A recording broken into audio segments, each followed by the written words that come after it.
दोस्तों, उत्तर प्रदेश में विधानसभाओं के 10 सीटों पे उपचुनाव होने हैं। अब ऐसे में जब से लोकसभा चुनाव खत्म हुआ है, वैसे ही इन 10 सीटों पे सीटें खाली हो गई हैं। उसी के बाद से लगातार सभी पार्टियां जोर भर रही हैं कि इस सीट पे कौन सी पार्टी बाजी मारती है। यहाँ पे मुख्य रूप से सपा और भारतीय जनता पार्टी हावी है।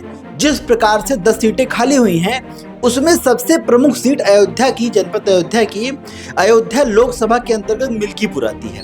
अब मिल्कीपुर से क्योंकि अवधेश पासी जीत के लोकसभा पहुंच गए हैं अयोध्या सीट से, तो ऐसे में मिल्कीपुर सीट का खाली हो चुकी है। लेकिन इस सीट के लिए सपा और भारतीय जनता पार्टी दोनों लगातार सक्रिय है, क्योंकि इस सीट पे आपको बता दें अवधेश प्रसाद विधायक थे और अवधेश प्रसाद को सपा ने लोकसभा में उम्मीदवार बनाया था और उन्होंने जीत दर्ज करके लोकसभा को पहुंच चुके हैं। अब ये सीट खाली हो चुकी है।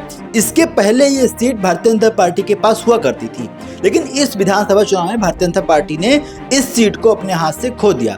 लेकिन अब पुनः एक बार फिर से ये सीट सेमीफाइनल के तौर पे देखी जा रही है, क्योंकि 2027 में आपको पता है भारतीय जनता पार्टी फिर से कमर कस रही है तीसरी बार सरकार बनाने के लिए।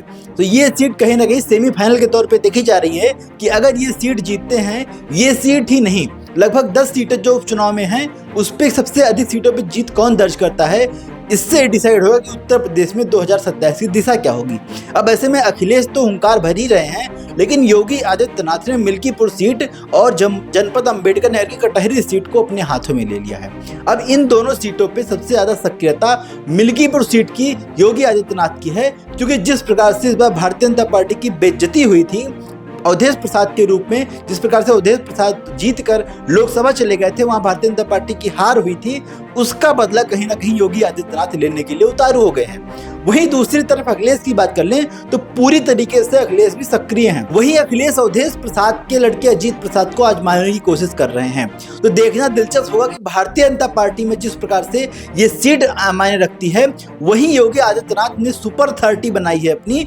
30 मंत्री और मुख्यमंत्री और डिप्टी सीएम्स को मिलाकर टीम बनी है, जो सभी विधानसभा सीटों पे दौड़ा कर रही है और कहीं ना कहीं डिप्टी सीएम्स को भी 2-2 सीटें दी गई हैं और योगी ने खुद भी जिम्मेदारी संभाली है। उसके बाद से लगातार योगी आदित्यनाथ का दौड़ा जो है अयोध्या में बढ़ गया है, क्योंकि अयोध्या के लिए विशेष रूप से योगी ने काम किया है। आपको पता ही है कि आज अयोध्या की जो सूरत है वो कहीं ना कहीं देश में बदल चुकी है। जो अयोध्या का जो नजरिया है देखने का लोगों को बदल चुका है। अब अयोध्या में एयरपोर्ट है, वो भी इंटरनेशनल मेडिकल कॉलेज है, और योगी नए विश्वविद्यालय की स्थापना करने के लिए फिर आने वाले हैं। तो ऐसे में योगी आदित्यनाथ की सक्रियता बढ़ती हुई चली जा रही है और ये सीट निर्णायक होगी 2027 के लिए, क्योंकि 2027 में जिस प्रकार से सपा जोर भर रही है कि इस बार 33 सीटों पे भारतीय जनता पार्टी को समेट दिया है सपा ने, वहीं पे अब भारतीय जनता पार्टी को देखना होगा। हर सीट महत्वपूर्ण है भारतीय जनता पार्टी के लिए, क्योंकि 10 सीटें हैं और 10 सीटें ही नहीं, 10 सीटों की बात ही नहीं है, बात है जीत और हार की,